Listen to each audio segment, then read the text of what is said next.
ka siya, itugyan lang kaniya ang tanan.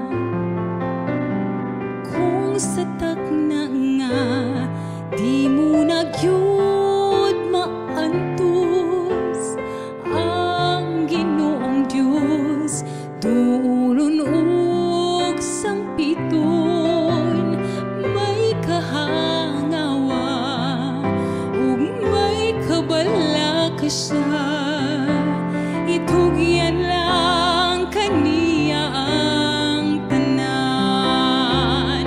Busa duolon nato ang Ginoong Diyos, kay siya andam kanunay. Busa duolon nato ang Ginoong Diyos, kay di ta niya pasagdan.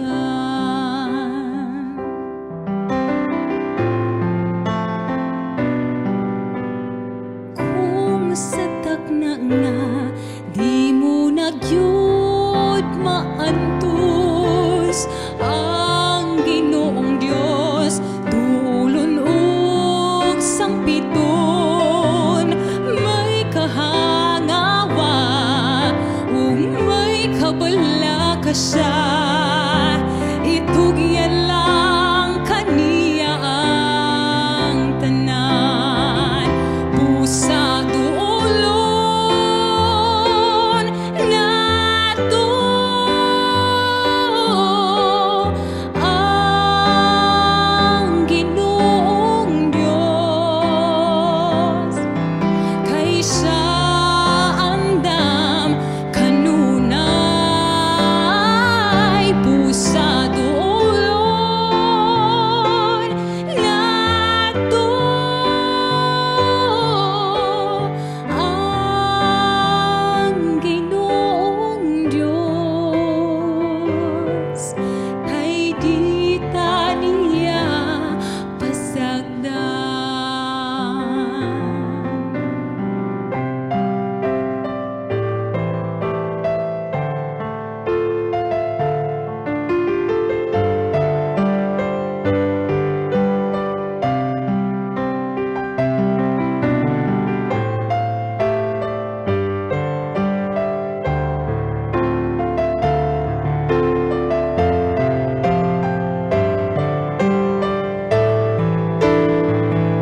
Busa duolon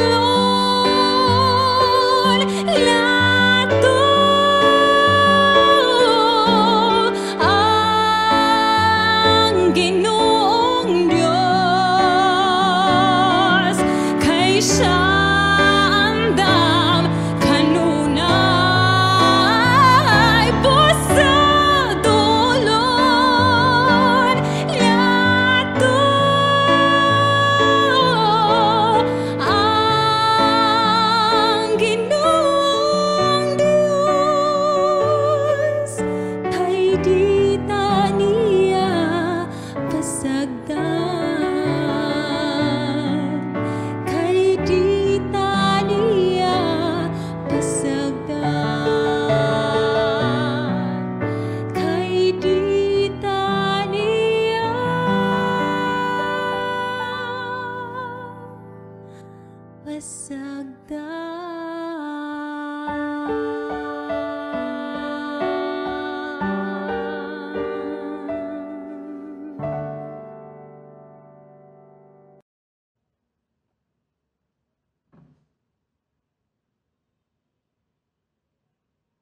Good evening and happy Sabbath, church.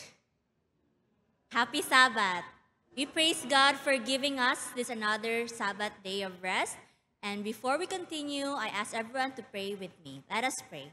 Father God in heaven, we praise you and honor you for this another day of worship. Please be with us as we sing praises to your name. Guide us and protect us. In Christ's name we pray, amen. For our song service, let us sing, I Was Sinking Deep in Sin.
Good evening and happy Sabbath to every one of us.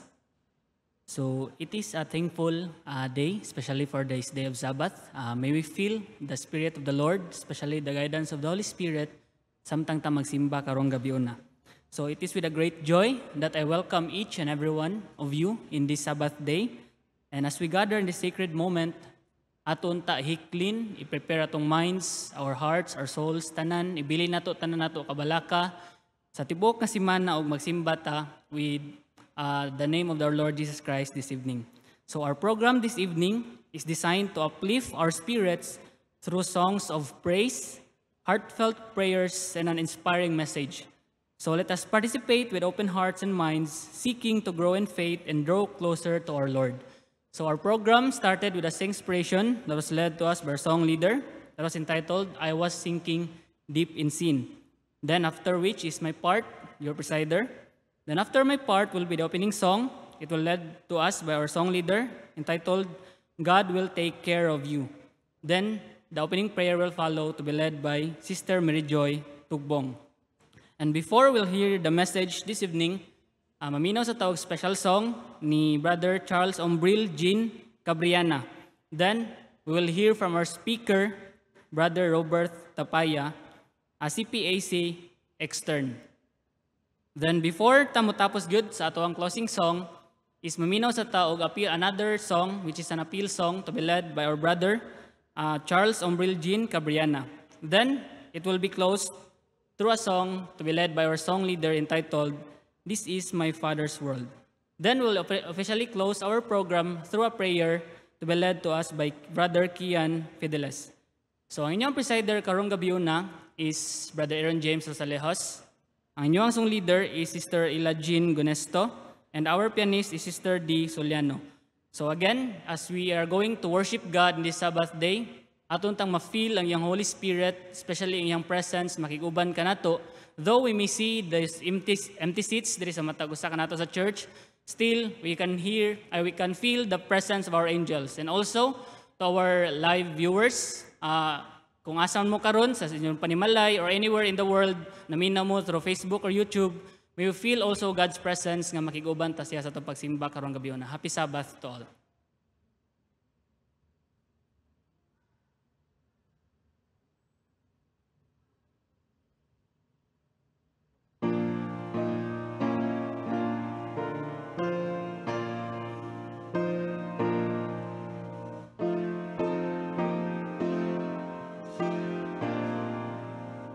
For our opening song, let us sing, God Will Take Care of You.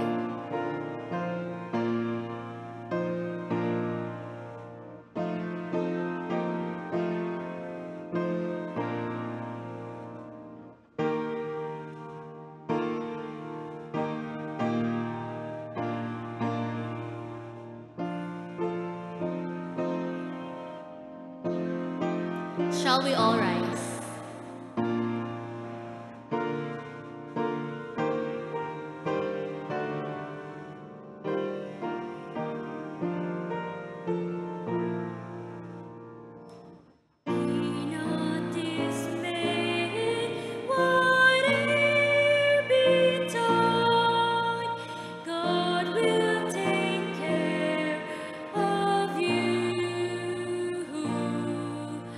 Be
Let us all kneel down.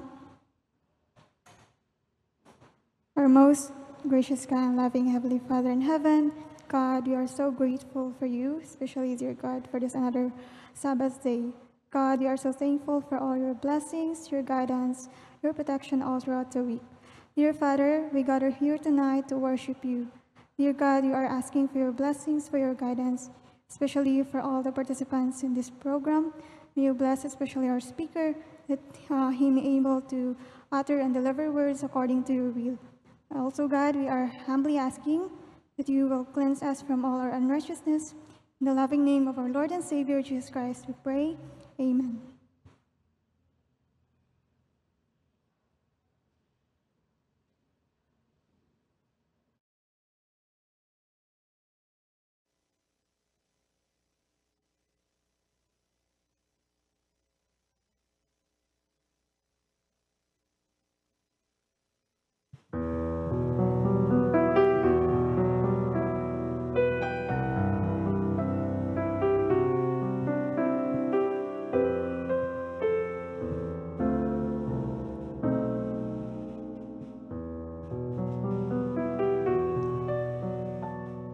Gethsemane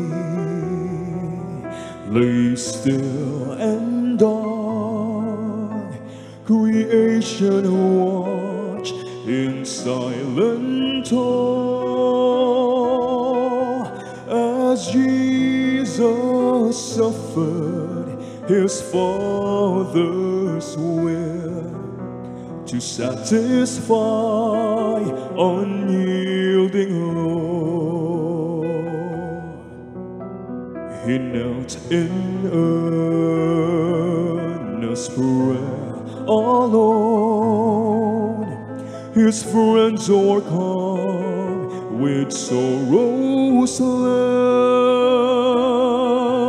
beneath the burden of grief. He groaned beneath the weight of sin. He wept, and with his blood so freely spent, he bought my soul, he paid my debt. What work of love was wrought for me in the stillness of Gethsemane.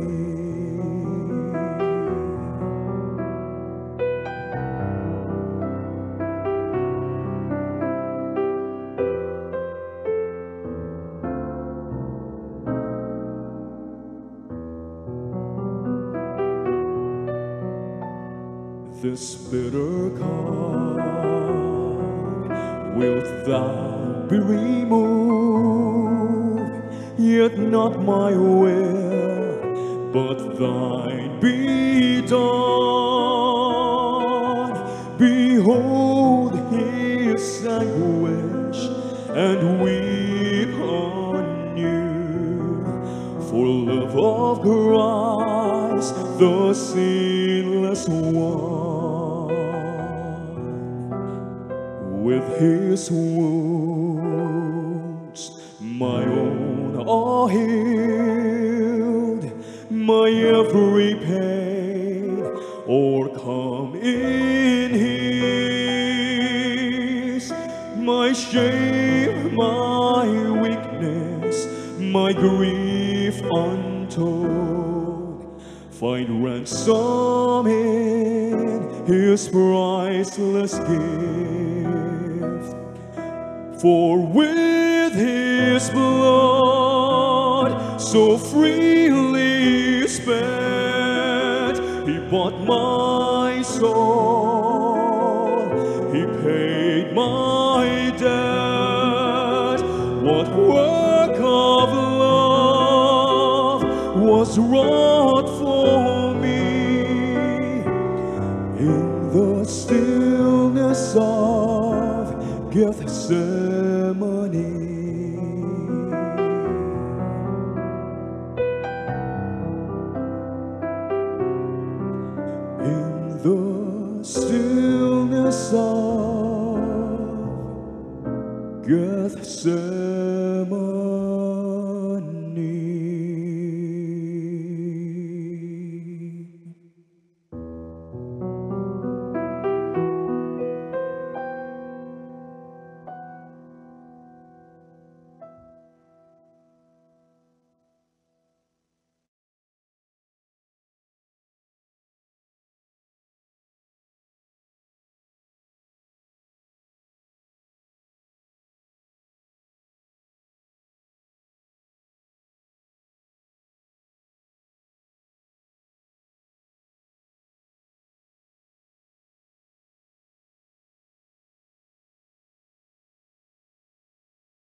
Mayong gabi mga kaigsunan.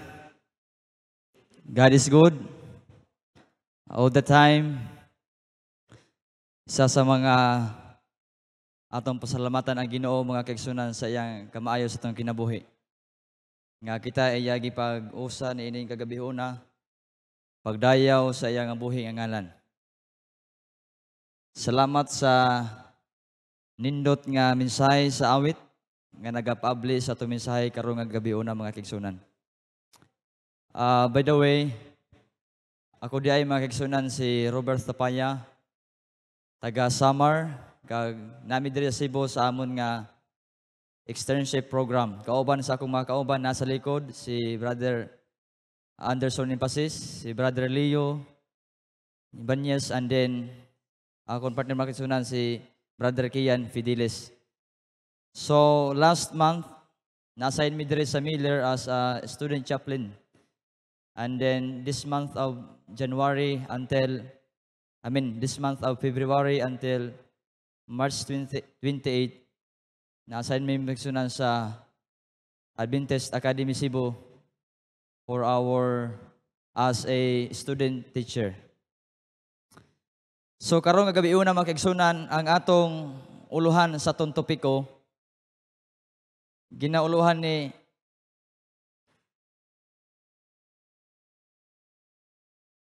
Hello, Love Again. Usa makigsunan nga sikat nga film sa Pilipinas. Nga giluhan ni Catherine and then Alden Richard. Ini nga Hello, Love Again. Pag-release gyud ni ini nga film mga kaigsunan, daghang mga couples o daghang mga batanon, they are excited to watch this film. Tungod mo po ni last year, mo po ni ang tuig na nagbulag si Catherine o Daniel mga kaigsunan. Muna, giabangan gud sa mga batanon ang tambalan Catherine and Alden.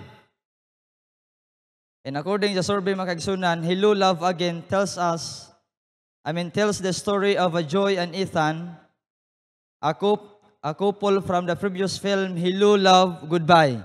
So before ang Hello, Love Again, nanay mga kaigsunan, Hello, Love, Goodbye, who navigate the challenges of a long-distance relationship as Joy pursues her nursing career in Canada, facing hurdles like a COVID-19 pandemic and personal struggles, ultimately finding their way back to each other and reaffirming their love through second chances.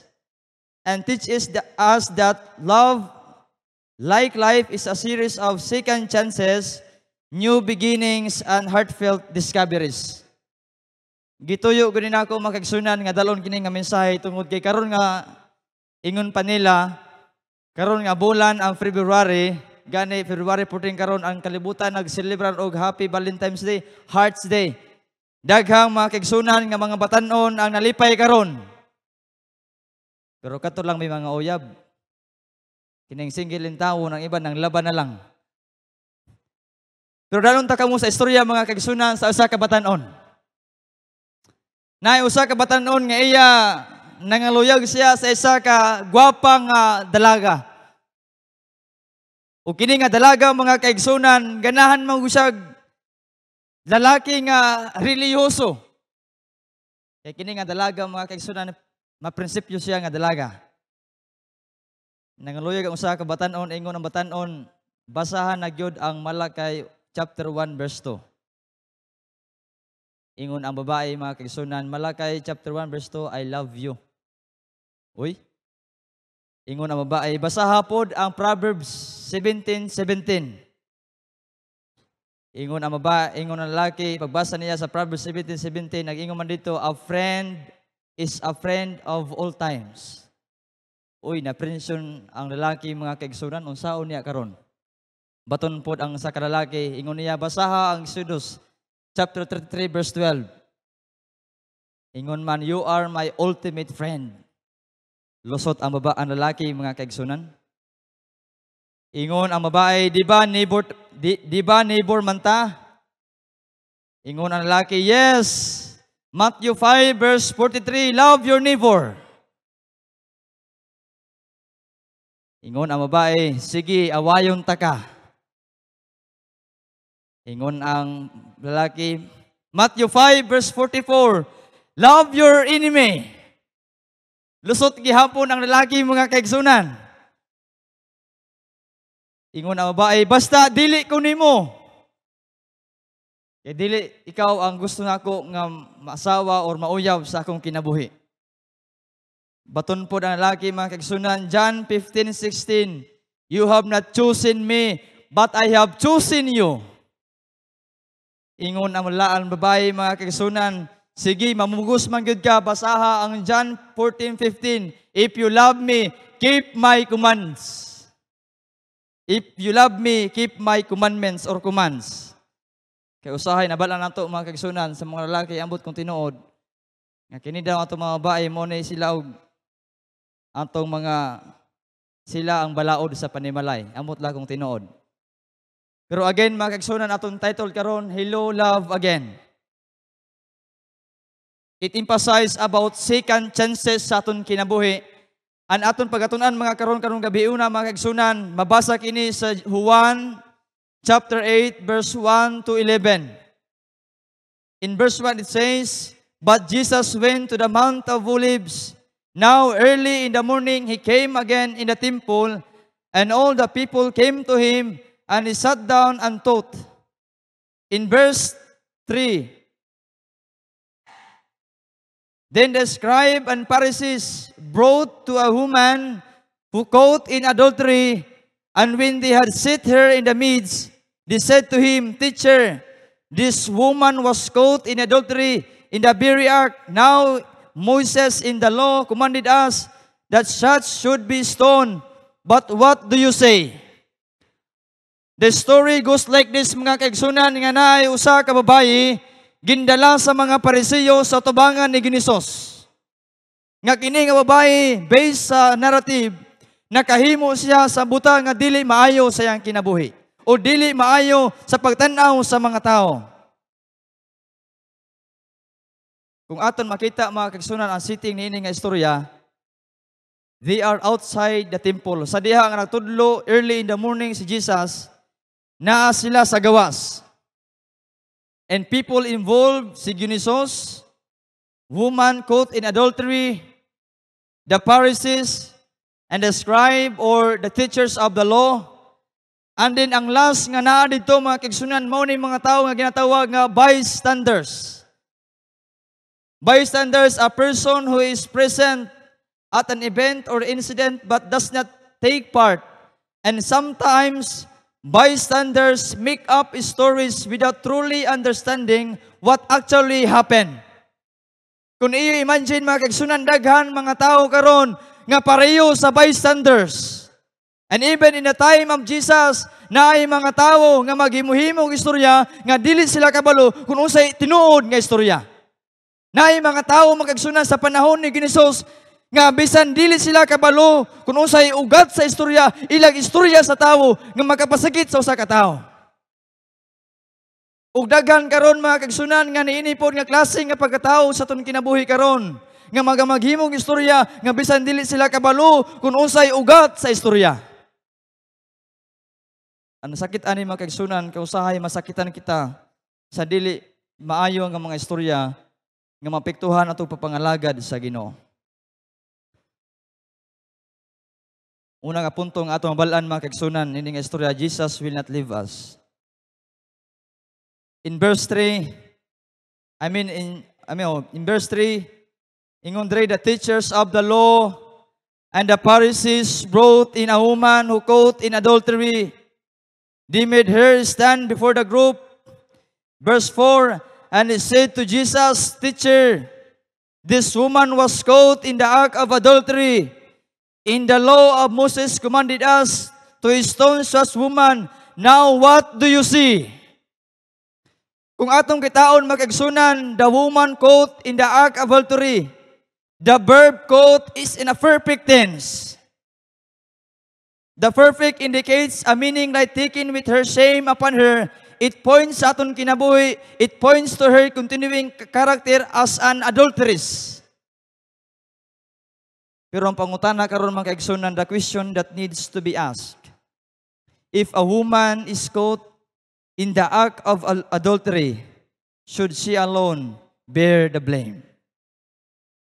Kung usa ka babae makaigsunan nakitaan sa mga Pariseo, sa mga teachers of the law, nga nakita nila nga nakahimo og dili maayo nga hinimuan sa tubangan diragod in the very act, ang pangutana, should she alone bear the blame?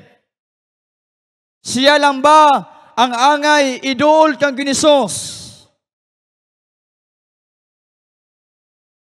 Kung aton basahon sa Deuteronomy mga kaigsunan, chapter 22 verse 22 to 24. Nagingon, if a man is found sleeping with another man's wife, both of the man who sleep with her and the woman must die. You must purge the evil from Israel. In verse 24, you shall take both of them to the gate of the town and stone them to death. So makita nato diri mga kaigsunan nga sa verse 5 sa John 1 verse 1 to 11, nag-ingon ang mga Pariseo in the law of Moses commanded us to stone such woman. Now what do you see? Pero kung atong kitaon sa Deuteronomy 22, 20 kato 24 mga kaigsunan, both of them kinahanglan mapatay sila, batuhon. Pero but why is it that the only woman was accused of adultery? Yes, kung aton basahon makigsunan sa naratibo in verse 6, ilang gintuyo makigsunan nga dalo na babae because they were testing Jesus based on chapter 6. Verse 6. And other theory nag-ingon the person in the circle is said to be the woman's customer. Pero kung aton makita mga kaigsunan, ginamisquote nila ang balaan kasulatan. They were using the scripture to test Jesus. They were using the misquoted passage to condemn the woman. They were misquoted the scripture just to show that they are better than Jesus. And sometimes it happens that we are using scripture just to condemn someone nga siya madaot sa imong kinabuhi. We are using the scripture just to show that we are much educated person. We are using the scripture just to show that we are knowledgeable. We are using the scripture just to show that we are better than anyone. Nga may tabo sa itong kinabuhi, mga kaigsunan, himuon nato ang balaang kasulatan, gamiton naton nga para idikit naton sa sakatao nga saya dautan sa iyang kinabuhi. And it happens sa time ni Jesus. They were using the scripture just to test Jesus. Verse 7 to 8. The one of you, ingon ni Jesus, the one of you without sin, let him throw the first stone at her. And then bending down again, he wrote on the ground. Now when they heard it, being convicted by their conscience, they began to depart one by one. Kung aton kitaon mga kaigsunan, the one of you without sin, let them throw the first stone at her. And according to Tim Keller, Jesus combines sa pag-ingon ni Jesus sa verse 7 nga katong walay sala kamo muuna mulabay sa babayi. According to Tim Keller mga kaigsunan, Jesus combines compassion and justice so perfectly that the world has never seen its like. Muna mga kaigsunan, kung natin obserbaran, gincombine ni Jesus ang word nga compassion o justice diri nga pamaagi. Nga ingon si Jesus, the one of you without sin, let him throw the first stone at her. Jesus trapped the trappers. He confronted the accusers. He turned the tables on them. He said, you want to apply the law? Then let's apply it. It's a brilliant move of Jesus, mga kaigsunan. Sa dira nga si Jesus kabalo sa ilang intention. Nga testingan si Jesus sa mga Parisiyo. Gintrap ni Jesus ang mga trappers, mga kaigsunan. Let's apply the law, ingon ni Jesus. Jesus gives the persistent inquirers an answer they are not expecting and for which they are unprepared. One of them can lay claim to sinlessness. Perhaps before heaven's tribunal, some of them are more guilty than the woman. None of them accepts the challenge. Pag-ingon ni Jesus, katong walay sala mo, yung una mulabay sa babayi. They were departed one by one because they realized nga usapon sila makasala sa ilang kinabuhi, mga kaigsunan. And sometimes, when we realize that we are sinners, it gives us comfort. In a sense, nga ikaw may ginpagdadaanan sa imong lalahi nga sitwasyon. In a sense, nga ako sa akong kinabuhi na ay pinagdaanan nga ibang nga sitwasyon. So instead of judging, we should love one another. Amen? Ingon na Jennifer Doxley, Jesus doesn't abandon us in our pain. He enters into every sorrow, every miss, every hard thing we're facing, and we love us through it all.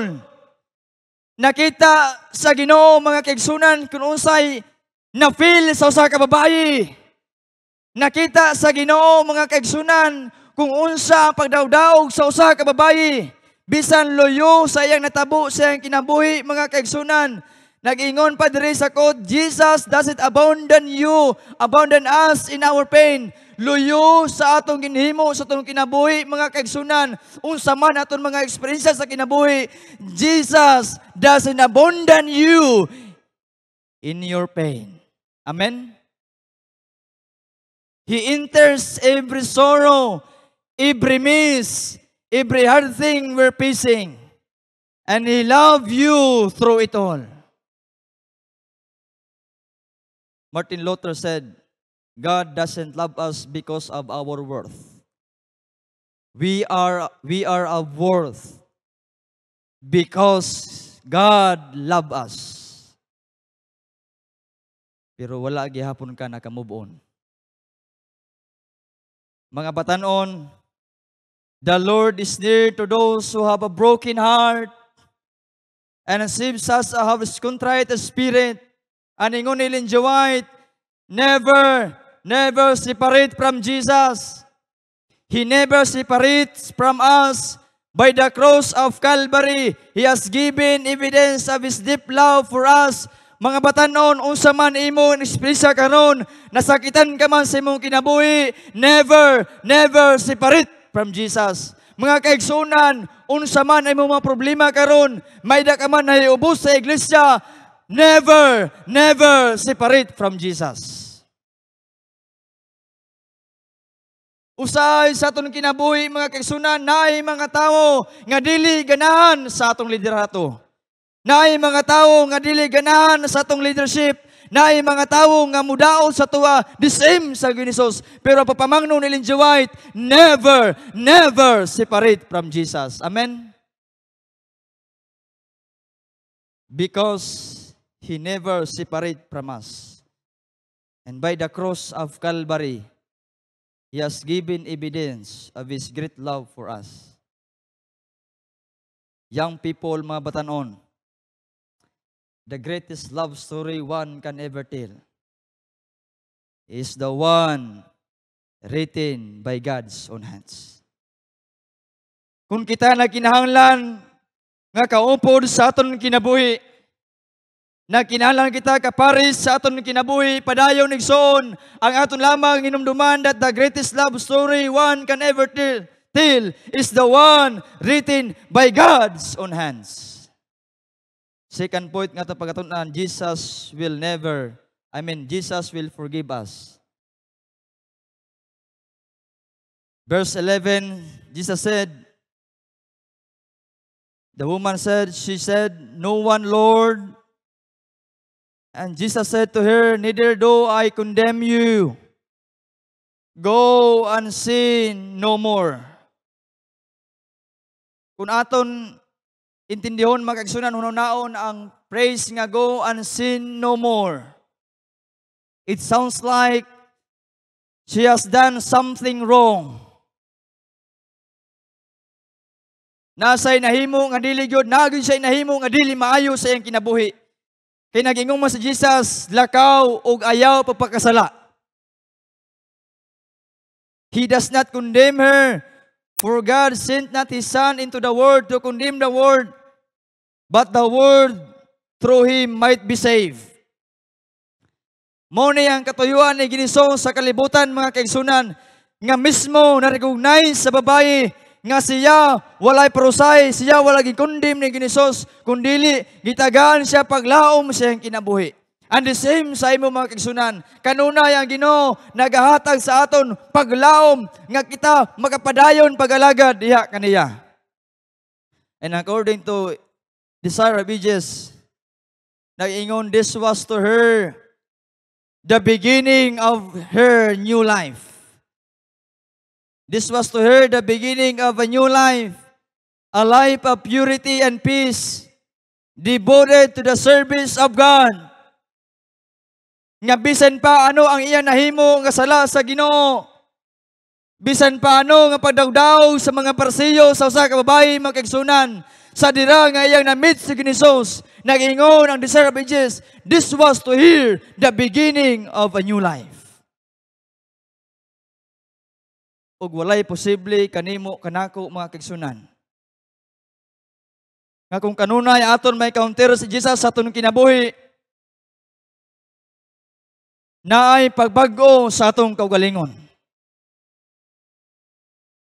In the uplifting of His fallen soul, Jesus performed a greater miracle than in healing the most grievous physical disease. He cured the spiritual malady, which unto the death everlasting. While He does not palliate sin or lessen the shame of guilt, He seeks not to the condemn, but to save. Morning katuyuan sa Ginoo magkaigsunan sa aton kinabuhi, nga luwason kita, loyo sa mga sitwasyon sa atong kaugalingon. In this matter, Christ attended on the great work about which He came in the world, that was to bring sinners to repentance, not to destroy, but to save. Na-experiensyahan ang usa ka babae makaigsunan ang word nga second chance sa diha nga iyang na-meet si Ginisos sa iyang kinabuhi. Because in this matter, Christ attended to the great work about which He came in this world, to bring sinners to repentance, not to destroy, but to save. Muna ato tandaan mga kaigsunan, mga batanon sa tunong kinabuhi, nga loyo sa itong mga eksperyensya, Jesus will offer us second chance. Nga ikaw ug ako mabag-o sa itong kaugalingon. No matter what your situation is right now, Jesus will always love you again and again. Nga usahay mapakulob man ta sa mga pagsulay, matumbahan man ta sa mga problema, mga kisunan, luyo sa itong mga kabisihon, sa itong trabaho, hinumdumi, Jesus will always love you again and again. Yes, Billy Graham said the Christian life is not at constant high. I have my moments of deep discouragement. I have to go to God in prayer with tears in my eyes and say, "Oh God, forgive me or help me." Nga bisan pa ano ang ato kita na iubos kita sa tunong kinabuhi mga kaigsunan. Iampo ang anga iampo. Never, never separate from Jesus.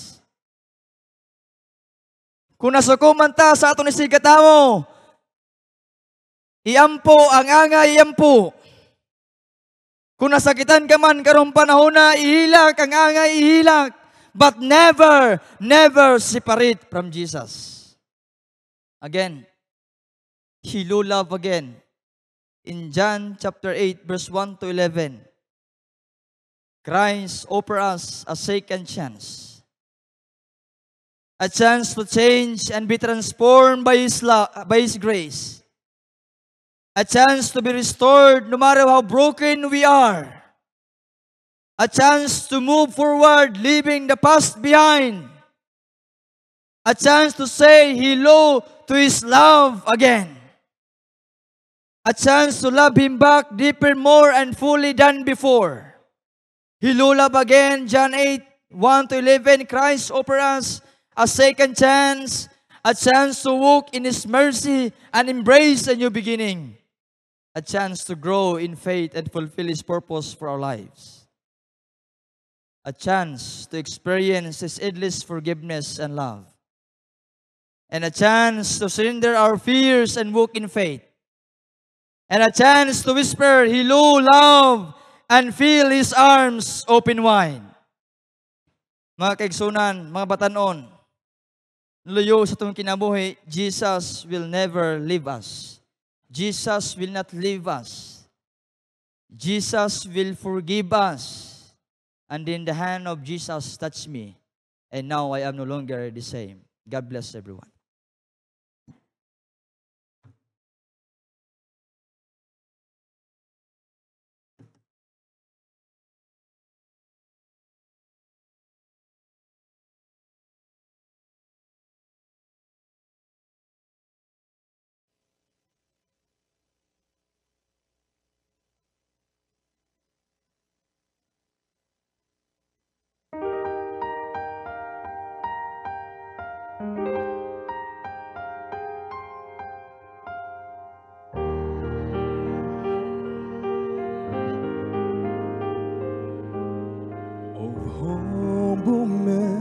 The Savior made disciples strong and true. He fed the hungry multitude with meager loaves and few. With simple faith, with earthly clay, He turned the blind man's night to day, showing us what simple things can do. He can take our broken shards of glass to color temple walls. He can mend our broken places and make temples of us all. He can do miracles, mighty miracles, with small and simple things, making saints of sinners, changing servants into kings.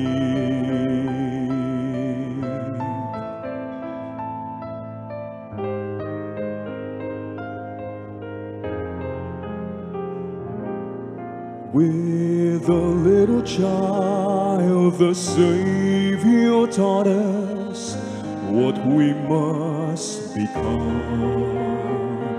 And by familiar things we learn, His presence one by one, with candlelight, with birds in flight, with broken bread, a widow's mite. He showed us how His Father's work is done.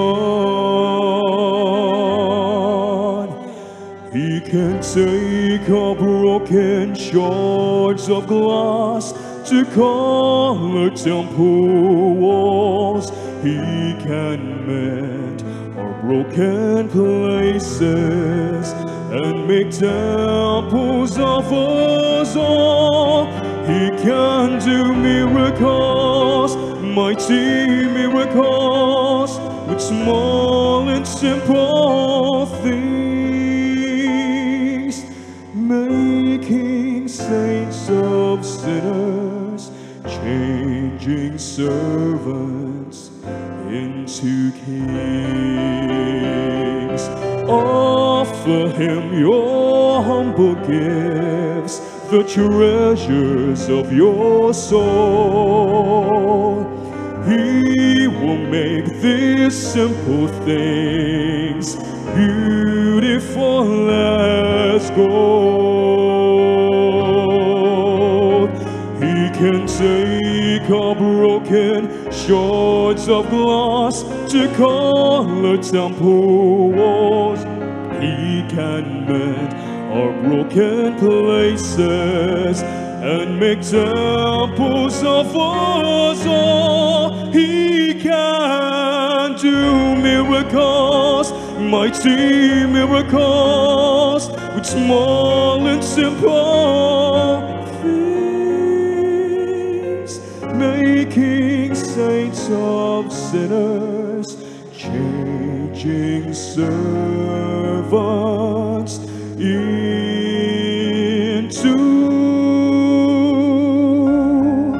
kings.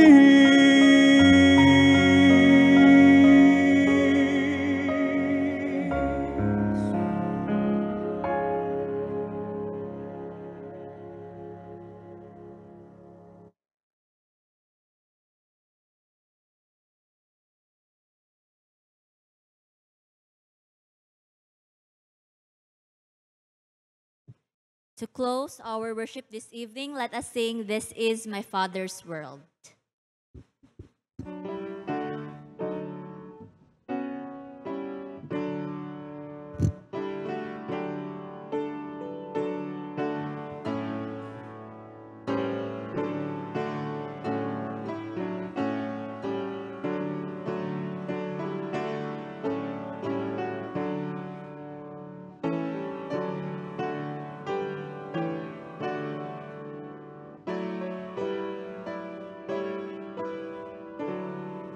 Shall we all rise?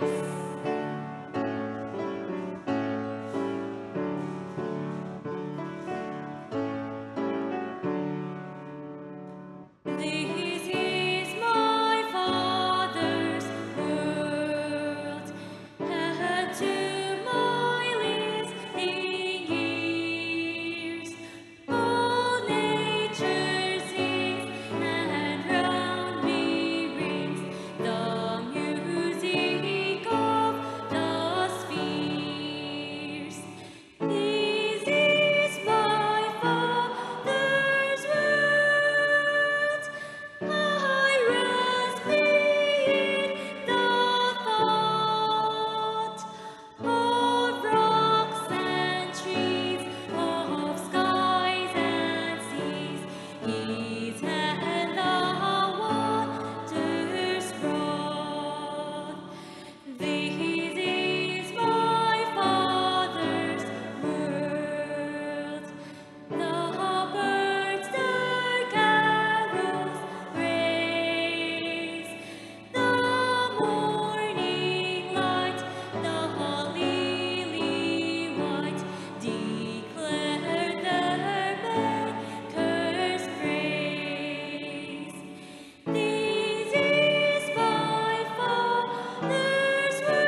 Magambot ha. Among dalaygon og silimbahon nga Dios. Ikalipay na mong dako Ginoo ang pagkamayo sa mga kinabuhi. Ning tak na amahan. Ang kang gihangyo nga imo kami pahinumduman sa tanang panahon. Nga dili mo biyas matubangan. Palangin ni Ginoo ang tanan nga mga kaigsunan. Kauban Ginoo sa mga leaders, kau Ginoo hatag na nagabasog sa panglawas. Naman Ginoo ang pagdumala ngadto sa katawhan mahimo Ginoo nga tawhay sa tanang panahon. Bakbaki kami Ginoo sa barang espiritu, mapanay kami sa kanunay, amo kini isalig pinagi sa pangalan ni Ginoong Hesus. Amen.